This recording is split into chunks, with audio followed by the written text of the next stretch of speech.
আসসালামু আলাইকুম। দিনামনিস কিচেনে আপনাদের সবাইকে স্বাগতম। আমার আজকের রেসিপি শাহি টুকরা, শাহি ডেজার্ট। এটি বানানোর জন্য আমাদের প্রথমেই কয়েকটি ব্রেডের স্লাইস নিয়ে সাইডের অংশকে কেটে নিতে হবে। আপনারা চাইলে না কাটলেও পারেন। এরপর একে 2টি বা 4টি টুকরাও করতে পারেন। আপনার ইচ্ছা মতো সাইজে কেটে নিতে পারেন।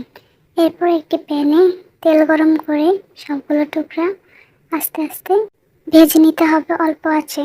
আপনারা চাইলে এটা ডোবা তেলেও ভাজতে পারেন। একটি বাটিতে কিছুটা পরিমাণ চিনি শিরা নিয়ে নিয়েছি। এরপর ভাজা পাউরুটি টোস্টগুলোকে একটি একটি করে চিনি শিরাতে ডুবিয়ে কিছুক্ষণ রেখে আবার উঠিয়ে নিতে হবে। চিনি শিরা অথবা পাউরুটি যে কোনো একটা গরম থাকতে হবে। এরপর একটি গরম প্যানে ঘি অথবা তেল দিয়ে ইচ্ছামতো বাদাম কিশমিশ বাদামি কালার করে ভাজতে হবে। এরপর একটি প্যানে 1 কাপ ঘন দুধ নিয়ে নিয়েছি। আপনারা চাইলে দুধ ঘন করে নিতে পারেন বা কর্নফ্লাওয়ার দিয়ে এটিকে আপনার পছন্দ মতো ঘনত্ব রাখতে পারেন। দুধ ঘন হয়ে আসলে ভেজে রাখা কিছুটা বাদাম কিশমিশ এটাতে দিয়ে দিয়েছি।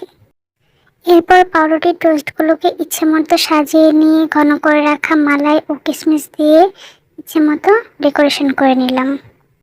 তৈরি হয়ে গেল ঘরে থাকা কিছু উপকরণ দিয়ে আমাদের চটজলদি শাহি টুকরা বা শাহি ডেজার্ট রেসিপি।